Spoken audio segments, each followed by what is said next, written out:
بسم اللہ الرحمن الرحیم نحمده ونصلی ونسلم علی رسولہ الکریم اما بعد فاعوذ باللہ من الشیطان الرجیم بسم اللہ الرحمن الرحیم ومن لم يستطع منكم طولا ان ينكح المحصنات المؤمنات فمما ملكت ايمانكم من فتياتكم المؤمنات۔ پانچویں پارے کے آغاز میں نکاح کے مقاصد کو ذکر فرمایا، اور اس سے پہلے محرمات کا بیان تھا کہ کن کن عورتوں سے نکاح کرنا تمہارے لیے حلال نہیں ہے۔ اس تفصیل کے بعد فرمایا اگر کوئی شخص آزاد عورتوں سے نکاح کرنے کی استطاعت اور طاقت نہیں رکھتا تو اس کے لیے باندیاں اور لونڈیوں سے نکاح کرنے کی اجازت ہے، اور ساتھ ساتھ نکاح کے مقاصد سمجھائے کہ نکاح کے مقاصد کیا ہیں۔ معاشرے میں پاک دامنی حاصل کرنا، عفت اور پاک دامنی کو رواج دینا، یہ نکاح کے مقاصد میں ہے۔ صرف محض اپنی تسکین کو پورا کرنے کے لیے کوئی نکاح کو نہ کرے۔ اور پھر سمجھایا اللہ تبارک تعالیٰ نے تمہارے لیے یہ جو احکام ذکر فرمائے ہیں، اللہ پاک تمہارے اوپر مہربان ہے۔ یرید اللہ ان یخفف عنکم، اللہ تخفیف سے، اللہ تمہارے لیے آسان آسان احکام بتاتا ہے، اور اللہ پاک تمہیں کسی مشقت میں نہیں ڈالنا چاہتا۔ وخلق الانسان ضعیفا، اور اللہ تبارک تعالیٰ خوب جانتا ہے کہ تمہیں کمزوری اللہ نے دی ہے، تمہارے اندر کمزوری ہے، اور تم کمزور پیدا کیے گئے ہو، حوصلے کے اعتبار سے، جذبے کے اعتبار سے، استطاعت کے اعتبار سے، ہر اعتبار سے۔ تو لہٰذا اسی مناسبت سے اللہ پاک نے تمہیں احکام دیے۔ یا ایھا الذین آمنوا لا تأکلوا اموالکم بینکم بالباطل، اصلاح اموال کا ایک قانون سمجھایا کہ کسی دوسرے کا مال اس کی اجازت کے بغیر تمہارے لیے کھانا جائز نہیں ہے۔ اور نمبر 2، کسی کی جان پر حملہ کرنا اور اس کی جان کو ناحق نقصان پہنچانا تمہارے لیے یہ بھی جائز نہیں ہے۔ اور جو شخص ایسا کرے گا، کسی کی جان کو نقصان پہنچائے گا،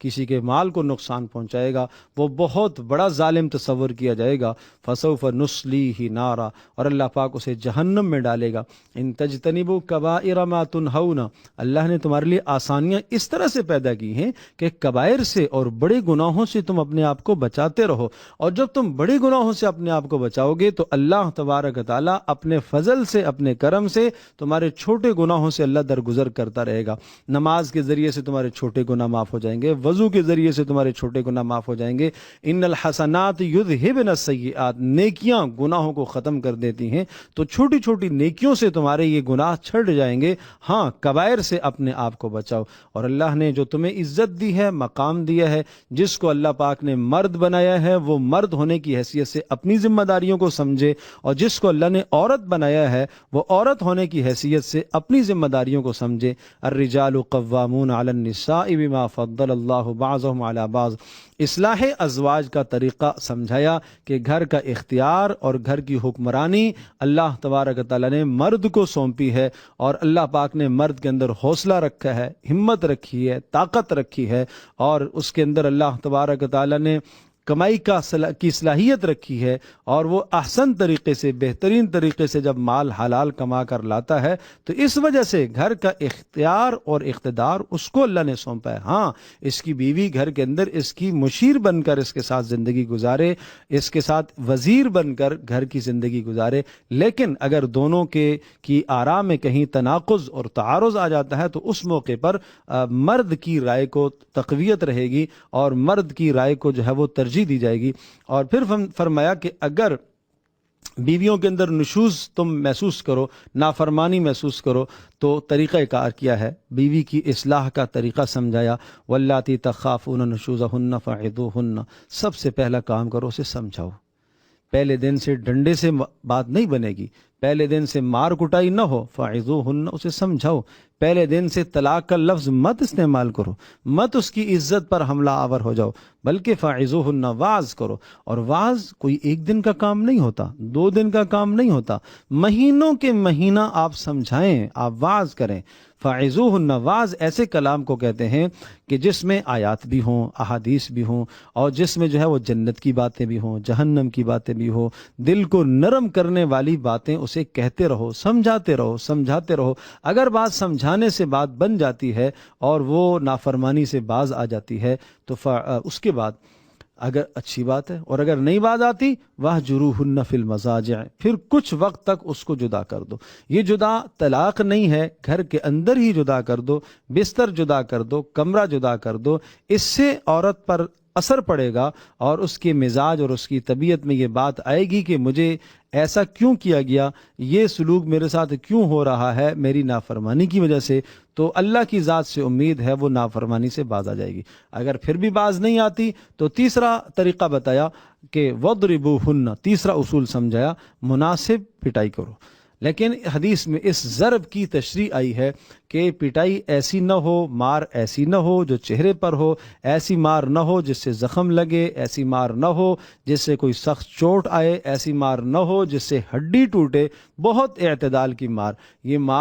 یہ انتقامی مار نہیں ہے، یہ تعمیر کے لیے، یہ سدھار کے لیے مار ہے، اور سدھار کے لیے جو مار ہوتی ہے وہ مار مؤثر ہوتی ہے۔ اگر ایک آدمی اپنا انتقام، اپنا غصہ اتارنے کے لیے مارتا ہے تو وہ تو پھر تعمیری مار نہیں ہے، وہ تو تخریبی مار ہے۔ فَإِنْ أَطَعْنَكُمْ، ان تین اصولوں کے بعد اگر بیوی تمہاری بات مان لیتی ہے، فَلَا تَبْغُوا عَلَيْهِنَّ سَبِيلًا، بلا وجہ اس کو بدنام کرنا، معاشرے میں اس کو برا کرنا، گھر کے اندر اس کی بے عزتی کرنا، بے اکرامی کرنا، تمہیں کوئی اس کا حق نہیں پہنچتا۔ وَإِنْ خِفْتُمْ شِقَاقَ بَيْنِهِمَا فَابْعَثُوا حَكَمًا مِّنْ أَهْلِهِ وَحَكَمًا مِّنْ أَهْلِهَا، یہ تینوں اصول اپنا لیے، پھر بھی عورت کے اندر اصلاح کی بات نہیں آئی ہے، پھر بھی وہ مرد کی نافرمانی کر رہی ہے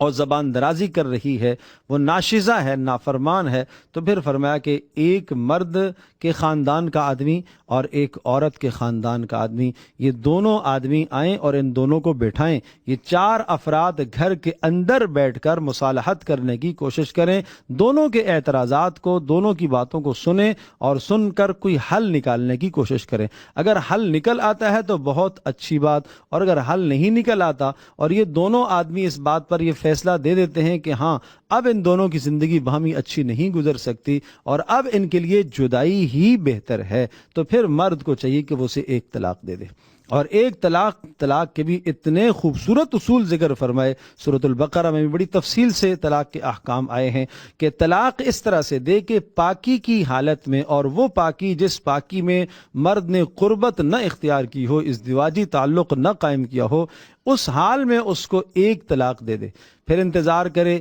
اس کا زمانہ ایک پیریڈ گزر جائے ماہواری کا، دوسرا گزر جائے، تیسرا گزر جائے، تو وہ خود بخود اس سے جدا ہو جائے گی، دوسری طلاق کی نوبت ہی نہیں آئے گی، تیسری کی نوبت ہی نہیں آئے گی۔ اس ایک طلاق کا فائدہ یہ ہوگا کہ اگر عدت کے اندر اندر یہ رجوع کرنا چاہتا ہے، یہ کہہ دے گا میں رجوع کرنا چاہتا ہوں، رجوع ہو جائے، یا یہ ازدواجی تعلق قائم کرنا چاہتا ہے کر لے تو یہ رجوع ہو جائے گا، کسی کو خبر بھی نہیں آئے گی، کانوں کان خبر نہیں جائے گی کہ اس نے طلاق دی ہے، تو یہ گھر کے اندر کا معاملہ، ادھر ہی معاملہ صاف ہو جائے گا۔ اور اگر خدا نہ خواستہ اس نے 3 طلاقیں دے دی تو پھر مصالحت کے سارے راستے اس نے بند کر دیے، سارے راستے اس نے مسدود کر دیے، اور پھر بھی اگر ایک طلاق دینے کے بعد یا ایک ماہواری کے بعد دوسری ماہواری کے بعد دوسری طلاق دیتا ہے، تیسری ماہواری کے بعد تیسری طلاق دیتا ہے، تو اس طرح سے اگر طلاق دیتا ہے تب بھی اس کو 3 طلاقیں نہیں دینی چاہیے۔ جب ایک کام بن رہا ہے ایک ہی طلاق سے تو پھر اسے دوسری اور تیسری پر جانے کی ضرورت کیا ہے؟ اور اس ایک طلاق دینے کا فائدہ یہ ہے، یا 2 طلاق دینے کا فائدہ یہ ہے، ایک دے دی یا 2 دے دی، ان کو طلاق رجعی کہا جاتا ہے، تو فائدہ یہ ہوگا کہ عدت گزرنے کے بعد بھی اگر وہ اس کو اپنے پاس رکھنا چاہتا ہے تو دوبارہ تجدید نکاح کر لے گا۔ لیکن اگر 3 طلاقیں ہو گئی ہیں تو اب تجدید نکاح کے بھی سارے راستے بند کر دیے اس نے۔ تو اس لیے یہ سمجھایا کہ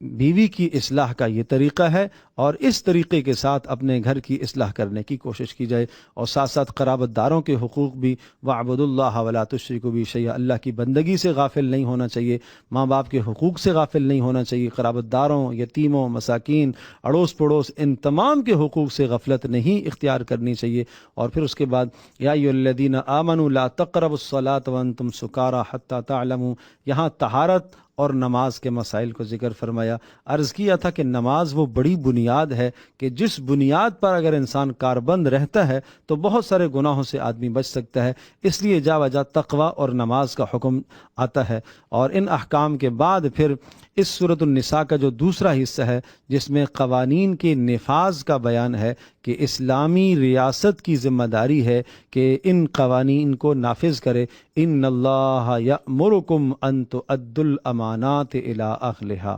وہ کیا اقتدار، منصب، عہدوں کی تقسیم صحیح ہونی چاہیے اور نااہلوں کو عہدے نہ دیے جائیں، نااہلوں کو منصب سپرد نہ کیے جائیں اور نااہلوں کو اقتدار پر مت بٹھائیں، اس لیے کہ اس کے پھر نتائج بہت بد ہوں گے۔ یا ایھا الذین آمنوا اطیعوا اللہ واطیعوا الرسول واولی الامر منکم، اللہ کی اطاعت، رسول کی اطاعت، اولو الامر کی اطاعت۔ اولو الامر کی اطاعت اس کے دو معنی ہیں، ایک تو اہل علم علماء کرام کی اطاعت ان مسائل کے اندر جو قرآن و سنت میں صراحتاً موجود نہیں ہیں، تو ان معاملات میں اطاعت اہل علم کی، علماء کی اطاعت کرنا اور ان کی تقلید کرنا، اور اسی طرح سے اولو الامر سے مراد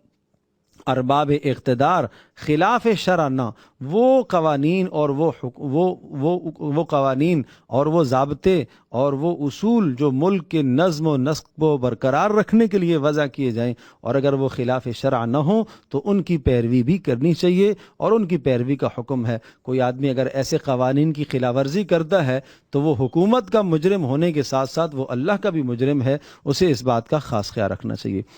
اور اسی طرح سے یہ سمجھایا کہ وما ارسلنا من رسول الا لیطاع باذن اللہ، رسول اللہ اس لیے بھیجتا ہے تاکہ اس کی اطاعت کی جائے۔ اور یاد رکھیے گا، رسول اللہ صلی اللہ تعالی علیہ وسلم کی مخالفت کرنا، جان بوجھ کر رسول کی مخالفت کرنا اور شرع کے احکام کو ٹھکرانا اور شرع کے احکام کو پیچھے پھینک دینا، یہ سراسر کفر ہے۔ فلا وربک لا یؤمنون حتی یحکموک فیما شجر بینہم، اس وقت تک یہ صاحب ایمان نہیں ہو سکتے جب تک آپ کے ایک ایک فیصلے کو تسلیم نہ کریں۔ یا ایھا الذین آمنوا خذوا حذرکم فانفروا ثبات او انفروا جمیعا، دشمنوں کے لیے ہمیشہ امت مسلمہ کو تیار رہنا چاہیے اور ہمیشہ اللہ تبارک تعالیٰ کی ذات علی پر بھروسہ کرنا چاہیے اور اللہ ہی سے مدد مانگنی چاہیے۔ الم تر الی الذین قیل لهم کفوا ایدیکم واقیموا الصلاۃ، اسلامی لشکر کے آداب کو ذکر فرمایا۔ آداب میں سے یہ بات ہے کہ ہمیشہ بہادری سے، شجاعت سے، جرت سے کام لیں، اور اسی طرح سے اطاعت رسول کو اور اطاعت اللہ کو، اللہ اور اس کے رسول کی اطاعت کو کسی بھی صورت میں ہاتھ سے نہ جانے دیں، مضبوطی کے ساتھ اللہ اور اس کے رسول کی اطاعت کے ساتھ جمے رہیں۔ اور پھر بھی یہ بھی سمجھایا کہ میدان جہاد و قتال میں فتح اور شکست دونوں مقدر ہو سکتی ہیں، دونوں کے لیے آپ تیار رہیں۔ اگر اللہ فتح عطا کرتا ہے تب بھی آپ کامیاب ہیں، اور اگر شکست اور شہادت آپ کو ملتی ہے تو تب بھی آپ کے لیے کامیابی ہے۔ دونوں حالتوں میں آپ کے لیے خیر ہی خیر ہے، اور یہ دونوں حالات اللہ ہی کی جانب سے آیا کرتے ہیں۔ لیکن بسا اوقات ایسا ہوتا ہے کہ کسی آپ کی نافرمانی کی بنیاد پر اللہ تبارک تعالیٰ کی طرف سے کوئی ظاہری حالت مسلط ہو جاتی ہے، اور اس کے نتیجے میں اگر تم صبر کرو گے، استقامت اختیار کرو گے، تو اللہ تبارک تعالیٰ تمہارے درجات کو بلند کرے گا۔ ساتھ ساتھ منافقین کے احوال بھی بتائے کہ منافق ہمیشہ سے روز اول سے یہ چلے آ رہے ہیں، اور آج کل کے زمانے اور دور میں بھی اس قسم کے لوگ معاشرے میں موجود ہیں جو مسلمانوں کی تکالیف پر، اپنے مسلمان بھائی کی تکلیف پر وہ خوش ہوتے ہیں۔ تو یہ عادات منافقوں کی ہیں، ان عادات سے اپنے آپ کو بچائیے۔ اور وما كان لمؤمن ان يقتل مؤمنا الا خطأ، پھر قتل کے احکام،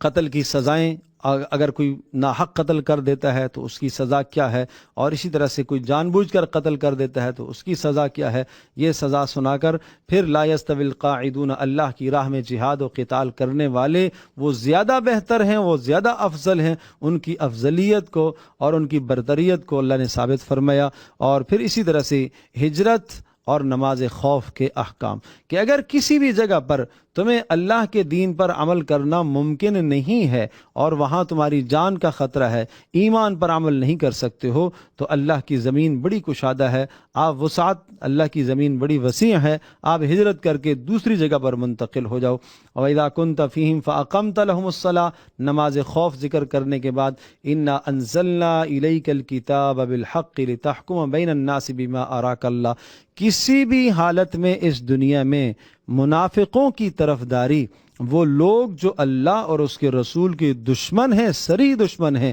ان کی کسی بھی طرح کی طرفداری کرنے کی آپ کو اجازت نہیں ہے۔ اور اسی طرح سے یہ بھی سمجھایا کہ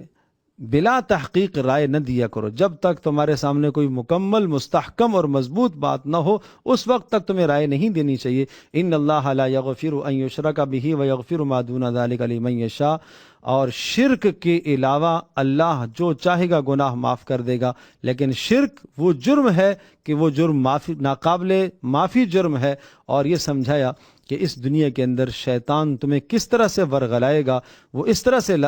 لَأَتَّخِذَنَّ مِنْ عِبَادِكَ نَصِيبًا مَفْرُوضًا، اس نے قسمیں کھا کر کہا ہے میں اس انسان کو ورغلاؤں گا، وَلَأُضِلَّنَّهُمْ وَلَأُمَنِّيَنَّهُمْ، تمہیں گمراہ کرے گا، تمہیں لمبی لمبی امیدیں دے گا اور تمہیں گناہوں کے حکم کرے گا اور گناہ تمہارے لیے مزین کر کے لائے گا۔ لیکن یاد رکھنا جس نے بھی شیطان کی پیروی کی وہ بہت دور کی گمراہی میں جا کے پڑا۔ جب اللہ نے صاف صاف بتایا کہ اس راستے سے شیطان تمہارے پاس آ سکتا ہے اور تمہیں ورغلا سکتا ہے اور تمہیں گمراہ کر سکتا ہے، تو تمہیں اس گمراہی سے بچنا چاہیے۔ اور پھر کامیابی اور ناکامی کا دار و مدار سمجھایا، لیسا بامانیکم ولا امانی اہل کتاب، نہ یہودیوں کی امیدوں پر فیصلہ ہوگا نہ تمہاری امیدوں پر فیصلہ ہوگا،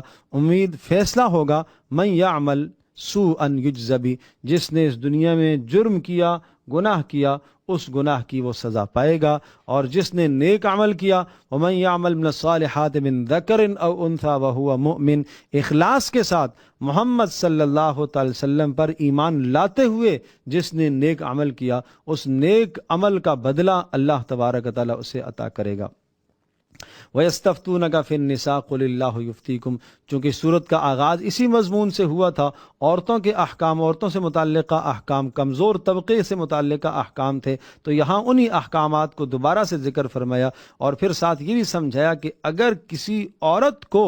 یہ خدشہ اور اندیشہ ہو کہ اس کا شوہر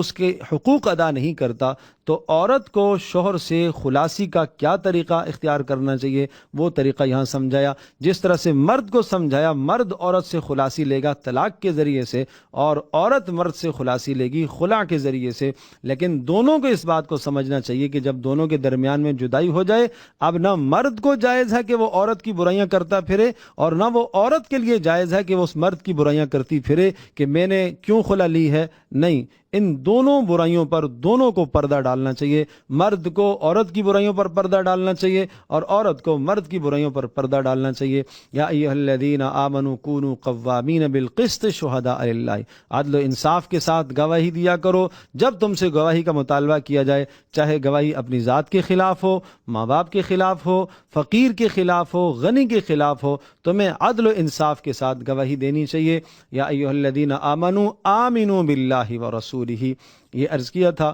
کہ اہل ایمان کو بھی خطاب ہو سکتا ہے، اور اہل ایمان کے ضمن میں وہ لوگ جو زبان سے تو ایمان لائے لیکن دل میں کفر چھپائے رکھتے ہیں، ان کو بھی خطاب ہو سکتا ہے کہ انہیں اپنے ایمان کے اندر اخلاص پیدا کرنا چاہیے، ایمان کے اندر اخلاص پیدا کرنا چاہیے اور ایمان کی حقیقت کو سمجھنا چاہیے۔ اور آگے منافقوں کی ایک فہرست گنوائی ہے اور ان کی عادات و اطوار کو ذکر فرمایا، اور وہ کیا ہے کہ ایمان لانے کے بعد پھر کفر کی طرف جاتے ہیں، نمبر 2 کافروں کے ساتھ دوستیاں رکھتے ہیں، اور نمبر 3 اس دوستی میں اپنے لیے عزت سمجھتے ہیں، اور نمبر 4 الذین یتربصون بکم فإن کان لکم فتح من اللہ، اہل ایمان کے اوپر آنے والی مصیبتوں کے انتظار میں رہتے ہیں، اور اگر اہل ایمان پر کوئی مصیبت آتی ہے تو وہ خوش ہوتے ہیں، مصیبت پر خوش ہوتے ہیں، اور اگر اہل ایمان کو کوئی دنیا کی فتح اور کامیابی ملتی ہے تو کہتے ہیں یہ تو ہماری وجہ سے آئی ہے۔